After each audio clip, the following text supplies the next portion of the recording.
नमस्कार, आपलं स्वागत आहे कूल किचन मध्ये। उन्हाळा चालू झालेला आहे, त्यामुळे सगळ्यांचंच मत असतं की कैरी आणि कांदा भरपूर खायला पाहिजे। मग आपण नेहमी चटणी, कोशिंबीर असे प्रकार का करायचे? तर चला तर आज बघूयात काहीतरी वेगळा पदार्थ।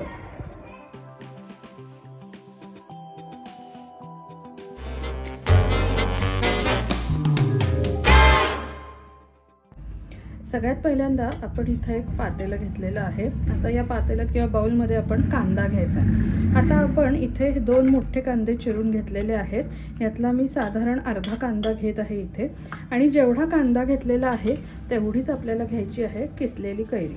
आता जर कैरी तुमची खूप जास्त आंबट असेल तर तुम्ही कैरीचं प्रमाण थोडं कमी केलं तरी चालेल, पण जर आंबट नसेल तर शक्यतो बरोबरीने ठेवा। आता माझी कैरी बऱ्यापैकी आंबट आहे, त्यामुळे मी समान प्रमाण घेत नाहीये, मी थोडी कैरी कमी घेते। त्याचबरोबर आता यामध्ये आपल्याला घालायचं आहे ओलं खोबरं। जेवढा कांदा घेतलेला होता तेवढंच शक्यतो ओलं खोबरंही वापरायचं आहे। जर तुमच्याकडे ओलं खोबरं नसेल तर तुम्ही ते स्किप करू शकता, आणि त्याच्याऐवजी काय वापरायचं हे मी तुम्हाला नंतर सांगेन। आता इथे तुम्ही बघू शकता मी कांदा, कैरी आणि खोबरं मिक्स करून घेतलेलं आहे। आता यामध्ये आपण थोडंसं मीठ घालायचं आहे आणि गूळ घालायचा आहे। आता साधारण मी 1 चमचाभर ह्यातला मीठ घालते, आणि त्याचबरोबर थोडीशी गोडी येण्यासाठी यामध्ये आपण गूळ घालायचा।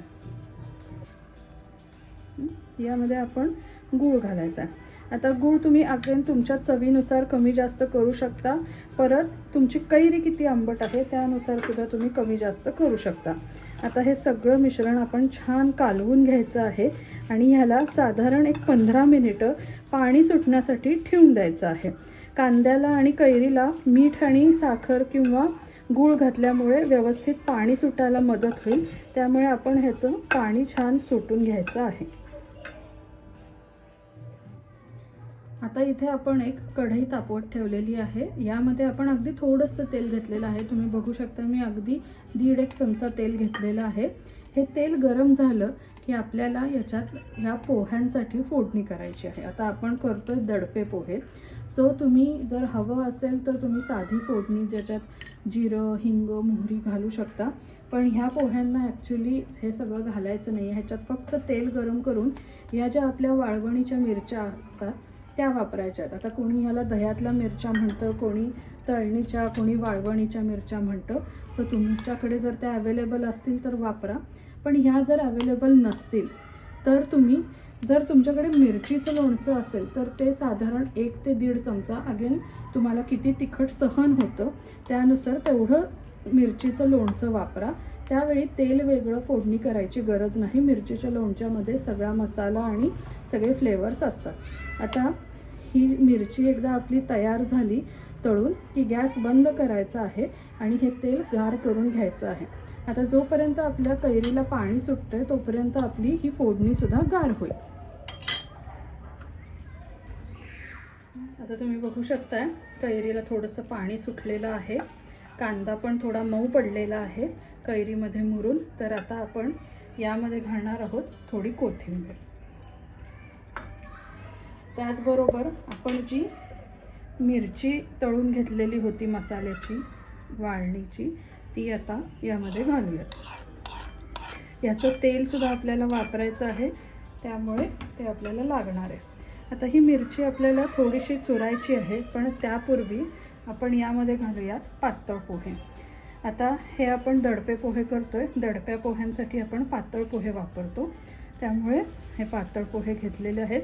हे न भाजताच घेतलेले आहेत, याला काही भाजायची वगैरे गरज नाही। आता हे पातळ पोहे जे आहेत की नाही, हे आपल्याला चमच्याने मिक्स करून चालणार नाही, कारण आपल्याला मिरची चोरायची आहे, त्यामुळे आपण हे छान हाताने मिक्स करून घेऊयात। यामुळे काय होईल की मिरची अशा प्रकारे चुरता येईल, मिरचीचा तिखटपणा उतरेल, आणि पोहे जे आत्ता कडक वाटत आहेत ते व्यवस्थित कैरी आणि कांद्यामध्ये छान मिक्स होतील, आणि त्याचा ओलावा या पोह्यांना मिळेल, आणि पोहे आपले व्यवस्थित खाण्यासाठी नरम होतील। जर तुमच्याकडे ओलं खोबरं नसेल तर ते स्किप केलं तरी चालेल। बघू शकताय तुम्ही आता आपले पोहे जे आहेत ते तयार झालेले आहेत। आता आपल्याला हे साधारण 2 ते 5 मिनिट असेच ठेवायचे आहेत जेणेकरून पोहे अजून थोडेसे मऊ पडावेत. आपण कुस्करताना ते ऑलरेडी मऊ झालेले आहेत, पण अगदी एक आपल्याला 2 ते 5 मिनिटं थांबायचं आहे आणि मग हे पोहे सर्व करायचे. आपण हे पोहे सर्व करून घेऊयात. हे पोहे तुम्ही नाश्त्याला खाऊ शकता किंवा संध्याकाळी जर काही तुम्ही लाईट डिनर वगैरे करणार असेल तर त्यासाठी चांगलं आहे. आणि हे कैरी काकडीचं जे आपण आधी मिक्सचर करून ठेवलेलं होतं ते मिक्सचर आणि पोहे हे तुम्ही वेगवेगळं पिकनिकला सुद्धा घेऊन जाऊ शकता. सो उन्हाळी पिकनिकसाठी हा खूप छान मेनू आहे. मस्त वरनं कोथिंबीर भुरभुरूयात आणि आपले पोहे खायला एकदम तयार आहेत.